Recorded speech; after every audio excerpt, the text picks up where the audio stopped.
Hello and welcome to Out of the Fog. I'm Karen Hager. Each week at this time, we gather for spiritual conversation with enlightening guests, and I'm glad you're here.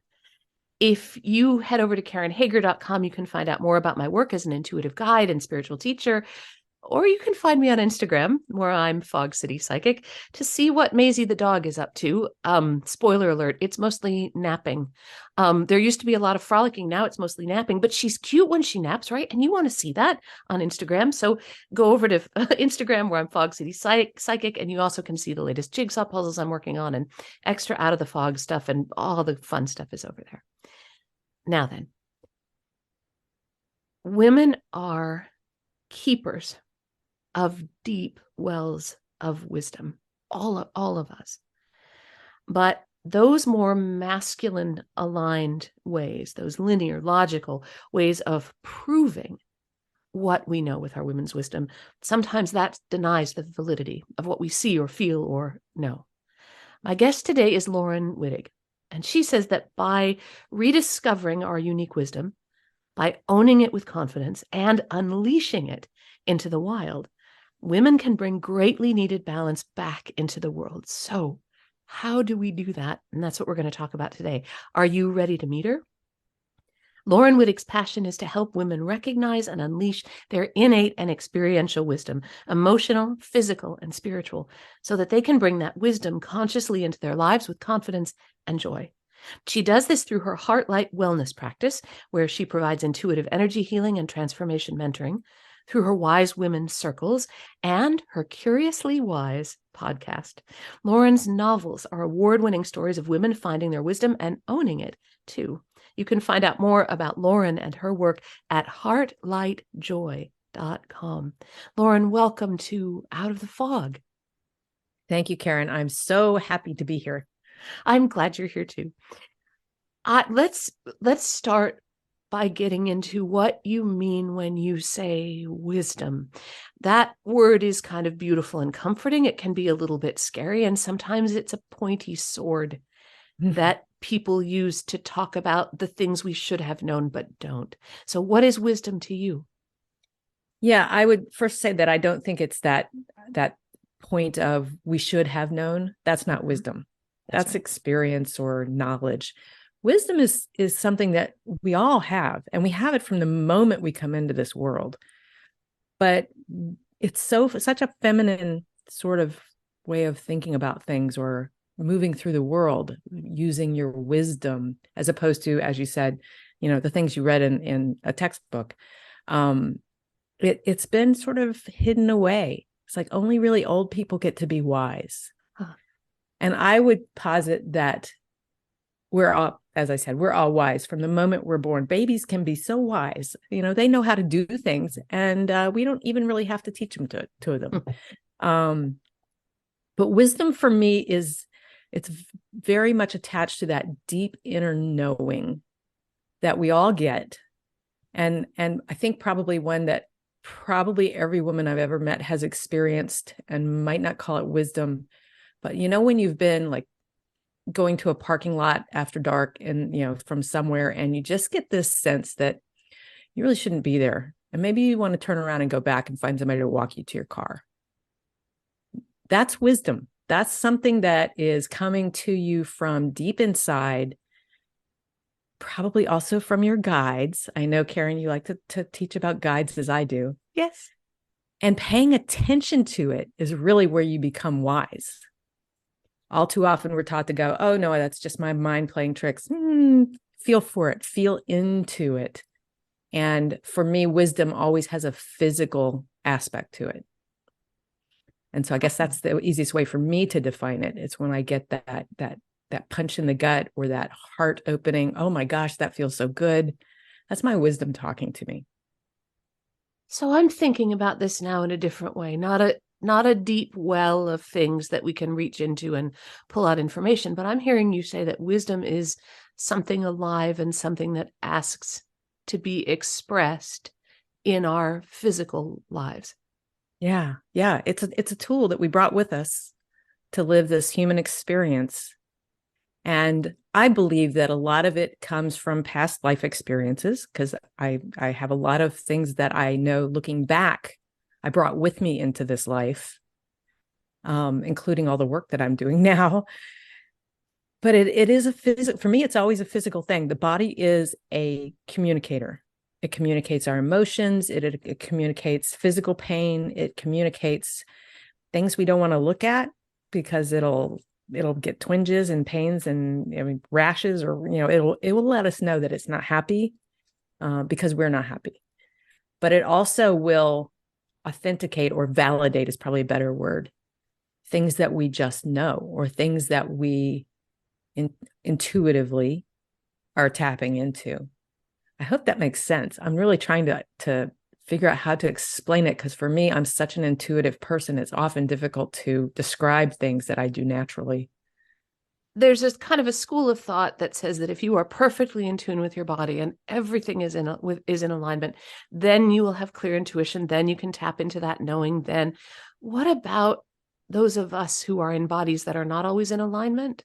What Mm-hmm. about those of us who are kind of playing hurt a little bit, right? Working Mm-hmm. on those growing edges, but not in that perfect, whatever that is, supple flow between physicality and our spirituality. Does wisdom speak through people like me too? When you're playing hurt, can Mm-hmm. wisdom come through? Oh, absolutely. Absolutely. I think that's when, we get those knowings. And knowings and wisdom, to me, are often connected. They may not be exactly the same thing, but they are spawned by one another. Um, but your body knows things. And there's physical wisdom. Your body. Okay, here's an example. From my youngest memories, have been afraid of heights. And one of the ways I experienced that was I would get somewhere high and I would feel like there was literally a string attached to my tailbone pulling me backwards. Huh. That's some sort of inner wisdom that I had even as a small child, that was a dangerous place to be. I haven't experienced a past life there where that would have been the genesis of that. But I can imagine, based on a lot of the other lives I have been exposed to, that, yeah, I probably had an issue with that at one point. So that's wisdom that came through the body, when I was too young to even, intuitively, notice that there was a fear there and that there was a good reason for it. I knew I was uncomfortable, but yeah, so there's that. My daughter just told me yesterday that she'd had a session with a healer. I can't remember exactly what the modality was, but she was told that she should live near the mountains. Well, the first time we took her to Colorado, when she was about, I don't know, 13 or 14, she said, I'm going to live where there's mountains. I have to live where there's mountains. I want to be in mountains. She chose a college that were in mountains. She lives in Seattle, where she can see the mountains from her home. And she did all of that because the wisdom within her told her that was something she needed. How do you differentiate between wisdom and intuition, or are you using those terms interchangeably? I think I'm probably using them interchangeably. I depend so much on my intuition, and it is so often wise, Yeah. wiser than I am, you know. And when I pay attention to it and I follow my intuition, everything tends to turn out pretty darn good. If I get up in my head and start questioning that, I am negating that wisdom. I am discounting it, is probably the better word. And I have learned over, a fairly long lifetime now, that nothing, it's not that nothing good happens if I negate it, but the really juicy stuff doesn't happen if I negate it. So there is that sense of intuition. And yeah, I guess I am calling that wisdom. I've really never had to kind of break this down before. It's really interesting to do it on the fly here. Um, yeah, I get what I call intuitive hits. Mm-hmm. I'm sure you do too. Mm-hmm. And I think that's where wisdom is really kicking in. And I call it an intuitive hit, but it's a place where wisdom is saying, hello, pay attention. You know? And I fortunately, I have gotten a lot better at listening to that. but some of the best things in my life, if not all of the best things in my life, have happened because of intuitive hit. Huh. And they're deeply wise. I also call my higher self, I call her wise Laurin. Hmm. Because boy, if I let her come through, she is so much wiser than I am. And it's so there's I don't know how to break it up into distinct pieces and parts. I believe that it all comes through organically and in concert with a lot of different words that we as humans like to use to break things apart. Because there is the physical part, there is the intuitive hit, there is the knowingness, there is that wise Laurin that I can tap into sometimes, especially when I'm meditating. But they all come together organically into this one ball that I think of as wisdom. Well, and it takes a lot of courage, can take a lot of courage to say, yes, I want to receive this. Yes, I'll trust Oh, yeah. wise Laurin. Yes, I'm open to this, even if we may have been told that what we think or feel doesn't matter, or we're making it up, or we're afraid of what might happen if we open up. That part where I say, yes, I trust wise Karen, I'll ask her to step in. Yes, I trust my guides. Yes, I trust my intuition. I know just from my own story and my own experience, it can be a little scary to say, yes. How can people listening do that? I've been on the same journey. I hid for a long time in what I was learning and doing with my spirituality, with my healing practice, with the things I've learned about working with my guides. I resisted. I call that hesitation to say yes. I call it resistance. It's like, I don't know what that's going to look like, and it scares the hell out of me. Even if I'm in a place where maybe I'm not so happy, there's that devil versus the thing you don't. For me, a lot of it was meditation, just allowing myself to get quiet, to quiet my ego, to quiet down all the what ifs and shoulds. I hate the word should. I still use it, but I don't like it. And allow myself to essentially play with ideas. It's like, okay, well, what if? And I am a writer. And so what if is the favorite question of writers. What if I were a healer? What if I trusted that I could help people with that? What would that look like? Or what would be even better? What would that feel like? And then work from the feeling. I love that. One of the quotes I have up here on my desk, and I've forgotten now who said it. Maybe Channy Nicholas said this. I disrupt my self-doubt with experimentation. Mm-hmm. And Mm-hmm. I love that. So a lot of my training early in my life was as an actor. Mm-hmm. And that idea that you say yes, and the idea that you say what Yes. if, that you allow yourself, no matter what the circumstances, no matter how bad you're hurting, in whatever way, if you just allow that little light of possibility in, that I believe that's where you can start to make that connection with spirit or your guides or your wisdom or intuition or whatever you want to call it, that can start to change the path and light things up. So I Yes. love that, the power of what if. Power of what if and play, allowing yourself to play is something I'm still working on, but I'm getting a lot better at it. But that what if is such a playful term. And, my podcast is Curiously Wise, because being curious allows your wisdom to come up. So play what if, play yes. And, what if I were a healer and I got to do podcasts? How cool would that be? And that lights me up. So, okay, if I follow that, if I trust that the feeling is true and don't worry about how I'm going to do it all, the universe will bring it to me. You're listening to Out of the Fog, and I'm talking with Laurin Wittig. Her website is heartlightjoy.com. That's a good place to go and find out about more about Laurin and her work, and also to find out about some of the books that she has authored in her other life as a novelist. So, Laurin, we were talking a little bit before we started this recording, and just a little bit just now, about guides, and I wonder if you can say not who your guides are. I don't mean say like there's Jimmy and Tommy and Uncle Sam, but who are guides to you? What does that mean, and what do they do in your field? Well, I have so many now. They have gathered over the years that I refer to my guides. Some of them have names, most of them don't, but I refer to them as my all y'all. And I grew up in the deep South, so that works for me. They didn't like posse, and so.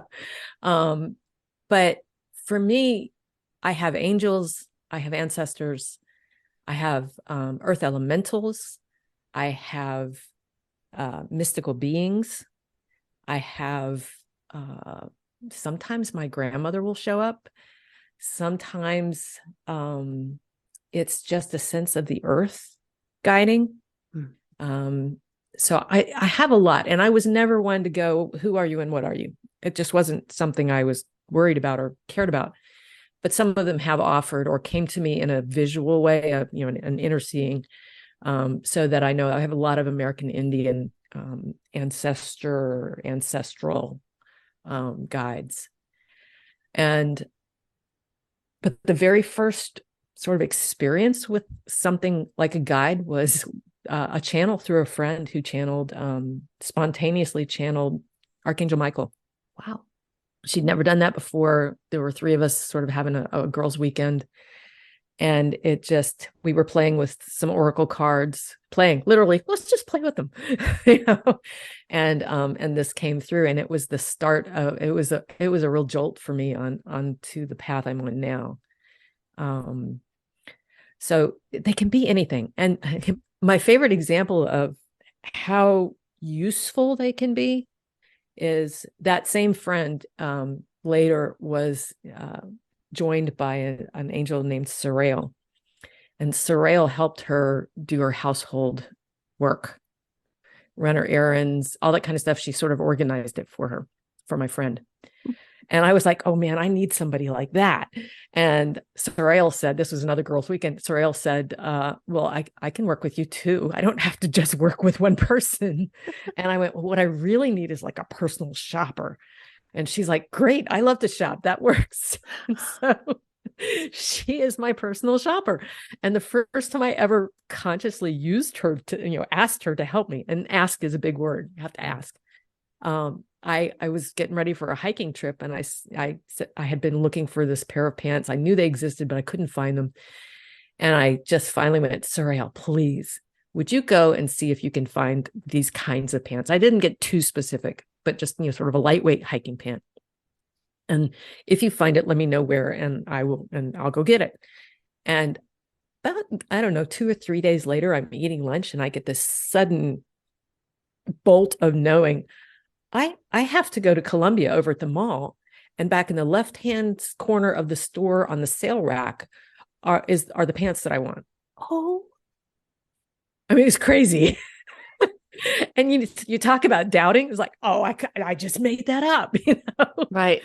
But I said, well, what if it's true? Let me go. I'll go see. It's a 15-minute drive there. So I walked into the store. It's a store I'm familiar with. I walked back to the left-hand corner next to the shoe section, and there on the sale rack was not one, but 2 pair of pants that fit me and were exactly what I was looking for, and were on sale. Oh, I love it. Oh, that's great. Is communication with our guides always that straightforward? I don't think it's always that straightforward, in that you can't have a time limit on it. Sometimes I'll ask for things, and I've learned to just let it go. I'll ask, and, let me know when the time is right. And sometimes that was particularly quick, but sometimes it's, a week, or it's a month, or it's been a year at times before I get whatever it is I asked for. That's where I call it divine right timing. Is you can set your order out there, you can ask for help, but until the timing is right, the divine right timing, it may not happen. And the other thing is, if it's not in your highest interest, it probably isn't going to happen. So that if you ask your guides for, I don't know, a private jet and a pony to put on the private jet, and that you can ask all kinds of things, but if it's not in alignment, it won't happen. That is my belief. I haven't run into anything personally that way, because I tend to still be a little cautious about what I ask for. Mm-hmm.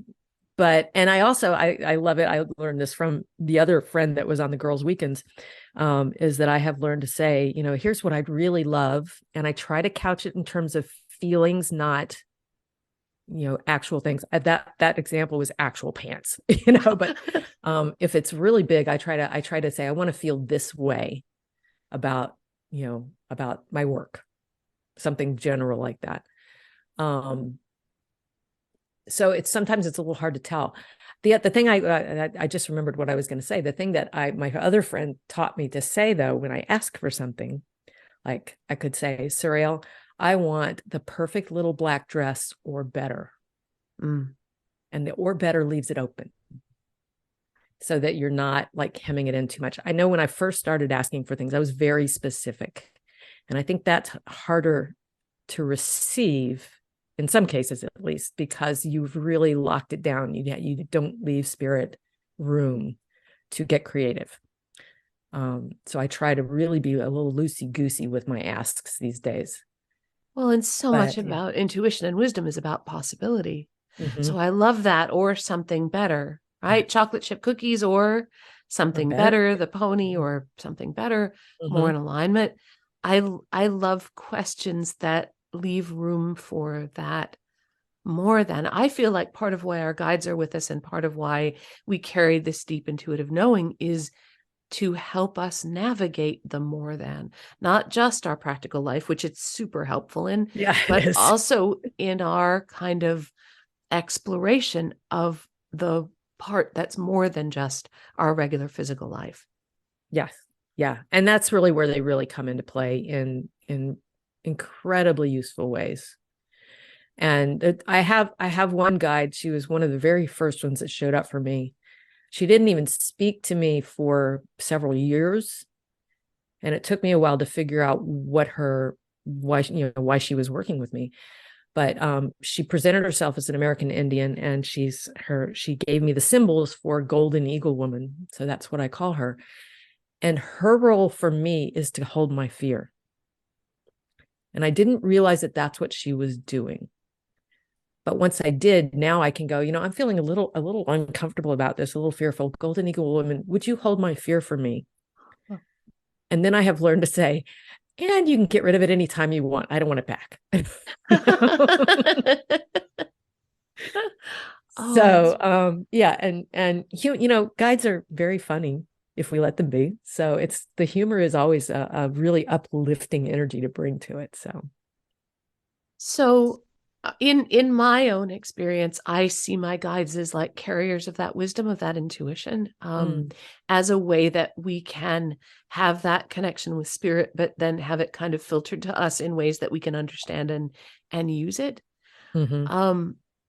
For you and in your teaching and in your work, how can people connect with their intuition and connect with your guides? I'm imagining people listening going, well, that's fine for Laurin. She's obviously really cool, but I don't have guides, or I don't think they talk to me, or that might be scary. Mm-hmm. How can people start to open up that connection?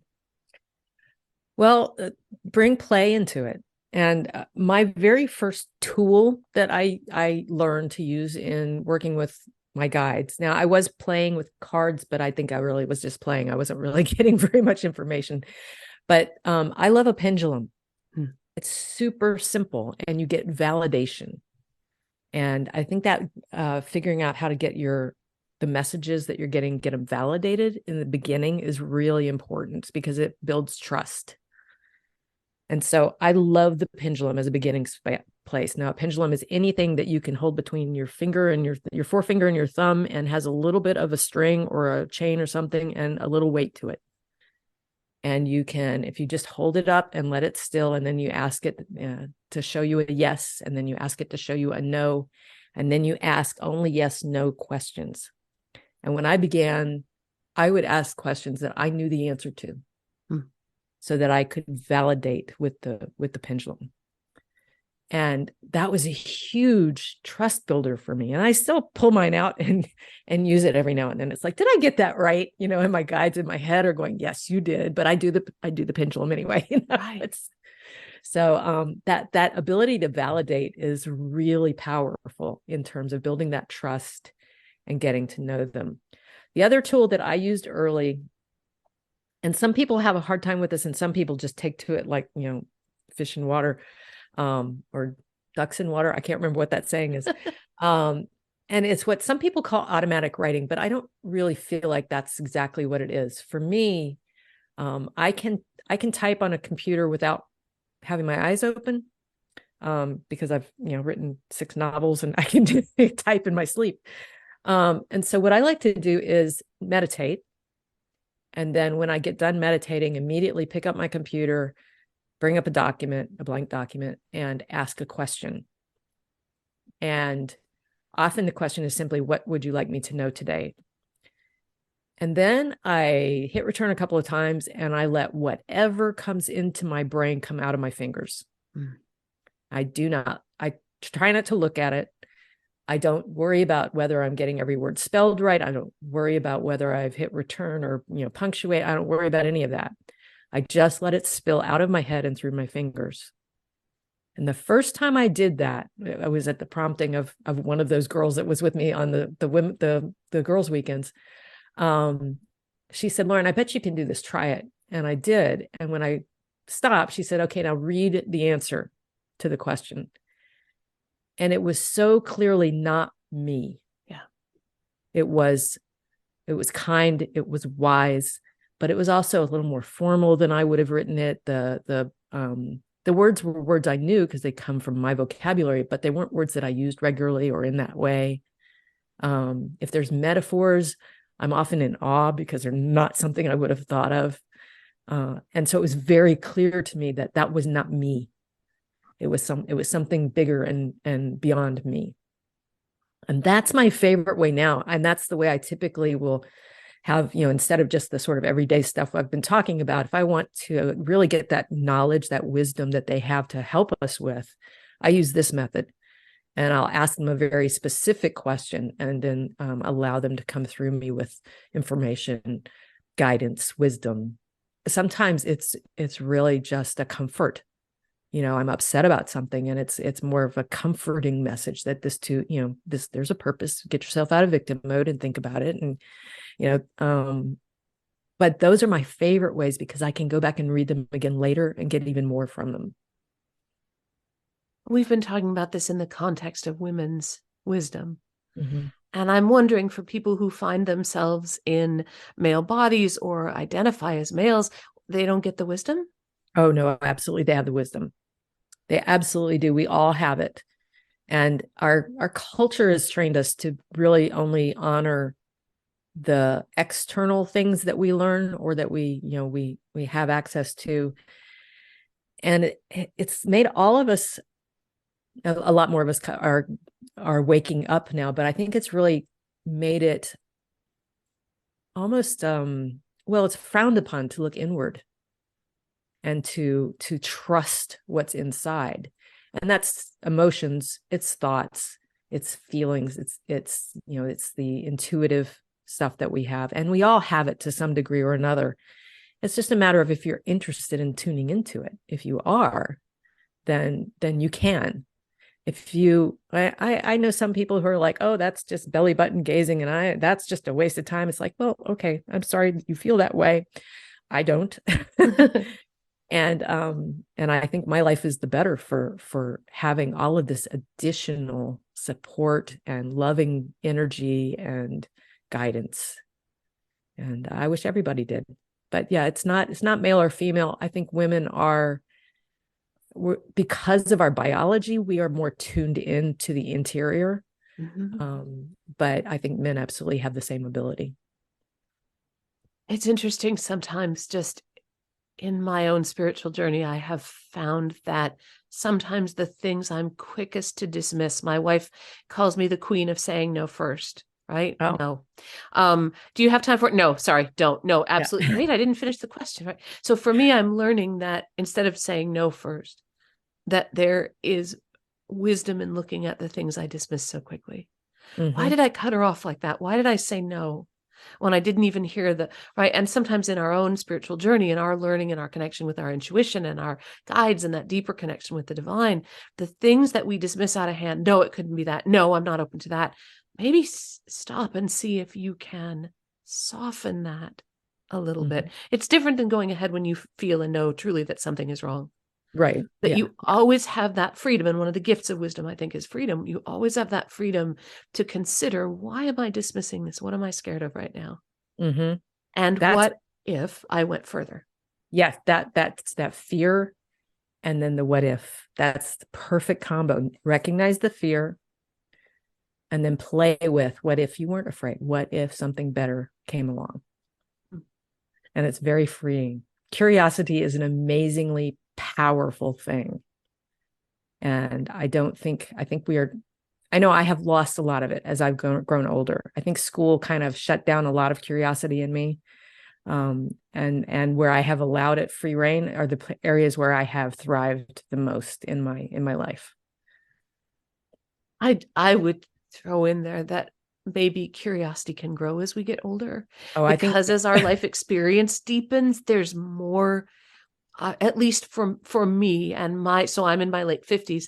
One of the things that I found out is that I'm never going to get to the end of things to learn, things to explore, conversations to have, books to read. I will never, ever get to the end of it. And so for me, as I've gotten older, my curiosity is growing, because the part of me that likes to limit and likes to say no first says, well, don't explore that. You'll run out of things to learn. What are you going to do when you're done with that? You're going to be bored.